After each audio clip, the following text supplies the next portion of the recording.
18 Kabanata. Awit ng tagumpay ni David.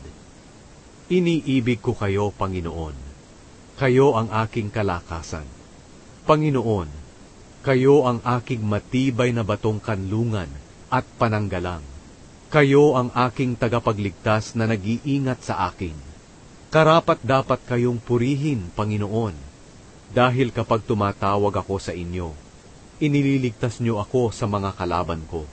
Ang kamatayay parang lubid na nakapulupot sa akin, at parang bitag sa aking dadaanan, na para ring malakas na agos na tumatangay sa akin.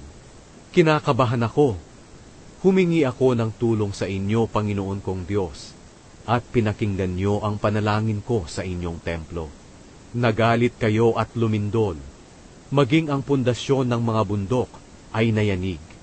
Umusok din ang inyong ilong, at ang inyong bibig ay bumuga ng apoy at mga nagliliyab na baga. Binuksan niyo ang langit at kayo'y bumaba, at tumuntong sa maitim at makapal na ulap. Kayo'y sumakay sa isang kerubin, at mabilis na lumipad na dala ng hangin. Ginawa niyong talukbong ang kadiliman, at nagtago kayo sa maitim na ulap. Kumidlat mula sa inyong kinaroroonan, at mula rooy bumagsak ang mga yelo at nagliliyab na baga. Ang tinig nyo, kataas-taasang Diyos na aming Panginoon, ay dumadagungdong mula sa langit. Pinana nyo ng kidlat ang inyong mga kalaban, at nataranta silang nagsitakas. Sa inyong tinig at matinding galit, natuyo ang dagat at nakita ang lupa sa ilalim nito. Pati na rin ang pundasyon ng mundo ay nalantad. At mula sa langit ako'y inabot nyo, at inahon mula sa malalim na tubig. Iniligtas nyo ako sa kapangyarihan ng aking mga kalaban na hindi ko kayang labanan. Sinalakay nila ako sa oras ng aking kagipitan, ngunit sinaklolohan nyo ako, Panginoon. Dinala nyo ako sa lugar na walang kapahamakan, dahil nalulugod kayo sa akin. Pinagpala nyo ako dahil ako'y namumuhay sa katuwiran. Sa kalinisan ng aking kamay, ako'y inyong ginantimpalaan, dahil sinusunod ko ang inyong kalooban, at hindi ko kayo tinalikuran, Panginoon, na aking Diyos. Tinutupad ko ang lahat ng inyong utos. Ang inyong mga tuntunin ay hindi ko sinusuway. Alam niyong namumuhay ako ng walang kapintasan, at iniiwasan ko ang kasamaan. Kaya naman ako'y inyong ginagantimpalaan, dahil nakita niyong matuwid ang aking pamumuhay. Tapat kayo sa mga tapat sa inyo, at mabuti kayo sa mabubuting tao. Tapat kayo sa mga taong totoo sa inyo, ngunit tuso kayo sa mga taong masama. Inililigtas niyo ang mga mapagpakumbaba, ngunit ang nagmamataas ay inyong ibinababa.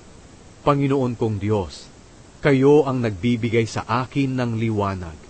Sa gitna ng kadiliman, kayo ang aking tanglaw. Sa tulong nyo, kaya kong salakayin ang grupo ng mga sundalo, at kaya kong akyatin ang pader ng kanilang tanggulan.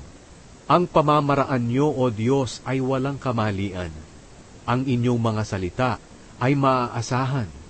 Kayo'y katulad ng isang kalasag sa mga naghahanap ng kaligtasan sa inyo. Kayo lang, Panginoon, ang tunay na Diyos, at wala ng iba. At kayo lang talaga ang aming batong kanlungan. Kayo ang nagbibigay sa akin ng kalakasan at nagbabantay sa aking daraanan. Pinatatatag niyo ang aking paa tulad ng paa ng usa, upang maging ligtas ang pag-akyat ko sa matataas na lugar. Sinasanay niyo ako sa pakikipaglaban, tulad ng pagbanat ng matibay na pana. Ang katulad niyo ay kalasag na nag-iingat sa akin. Inaakay niyo ako sa pamamagitan ng inyong kapangyarihan, at dahil sa tulong niyo naging tanyag ako. Pinaluwang niyo ang aking dadaanan, kaya hindi ako natitisod. Hinabol ko ang aking mga kalaban at inabutan ko sila, at hindi ako tumigil hanggang sa naubos ko sila. Hinampas ko sila hanggang sa magsibagsak, at hindi na makabangon sa aking paanan. Binigyan niyo ako ng lakas sa pakikipaglaban, kaya natalo ko ang aking mga kalaban.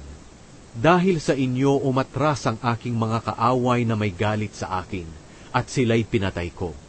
Humingi sila ng tulong, ngunit walang sino mang tumulong. Tumawag din sila sa inyo, Panginoon, ngunit kayo'y hindi tumugon. Dinurog ko sila hanggang sa naging alikabok na lang na inililipad ng hangin at tinatapak-tapakan na parang putik sa kalsada.